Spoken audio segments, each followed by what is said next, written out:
Pinasasara ang isang dog training facility sa Marikina City matapos mamatay ang 2 asong iniwan sa kanilang pangangalaga.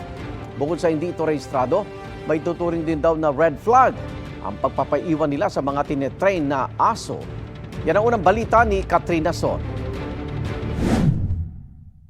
Viral ngayon ang social media posts ng fur parents na sina Carla at Sandy kung saan sinabi nilang namatay ang kanilang mga alagang aso habang nasa pangangalaga ng isang dog training facility. February nang ipatrain ni Carla ang kanyang mga alaga. March naman ang sa 2 standard poodle ni Sandy. Pinatrain po namin yung aso para po sana matuto magpa-potty train at saka po sana po matuto ng mga konting tricks. Nahanap po namin 2 buwan ang dog obedience training. Kailangan daw iwan sa training facility ang mga alaga. Pwede silang dalawin 1 beses kada linggo. Noong una, nag-a-update sa kanila ang may-ari ng facility. Kalaunan, nahirapan na silang makahingi ng impormasyon. Hanggang nalaman lang po namin, naka 2 weeks na po siguro. Doon po namin nalaman na nilipat niya po yung aso namin sa Los Baños nang hindi po sa amin sinasabi.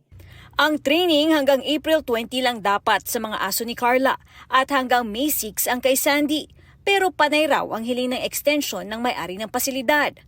Pinuntahan din daw ng may-ari ng pasilidad si Sandy. Sinabi sa kanya na patay na ang isa sa kanyang alaga. Tinanong po namin siya na bakit ngayon mo lang sinabi? Ilang days na pala patay. Wala siyang masabi na hindi niya po masagot. Rason. Puro sorry lang po yung sorry sinasabi lang po ma'am, niya sa akin. yung tao ko po kasi. Ganun lang lagi niyang sinasabi. Nilibing na po namin ng tauhan ko po yung mga aso kasi takot na takot daw po siya. Hindi niya daw po alam kung anong gagawin. Nalaman din ni Carla na namatay ang isa rin sa mga alaga niya. Pumunta po siya sa bahay and sinabi po niya yun nung May 17 na po. And then sinasabi niya po na May 12 daw po namatay yung aso. Namatay raw sila sa heat stroke. Pero hindi naniwala sina Carla at Sandy. Hindi po siya mukhang heat Hindi stroke po kasi eh. madugo po yung Madugo ulo. po. Wala na siyang snout. Hindi mo na makita yung ulo ng aso. Kinondena ng Philippine Animal Welfare Society o PAWS ang sinapit ng mga aso. Ito pang mga actual acts of torture or cruelty, they are already additional violations, and we are in touch with the owner of the dog. We are trying to convince her to submit the affidavit as soon as possible so that we can file the charges. Ayon sa Animal Kingdom Foundation o AKF, may tuturing na red flag kung pinapaiwan ng mga asong tinetrain.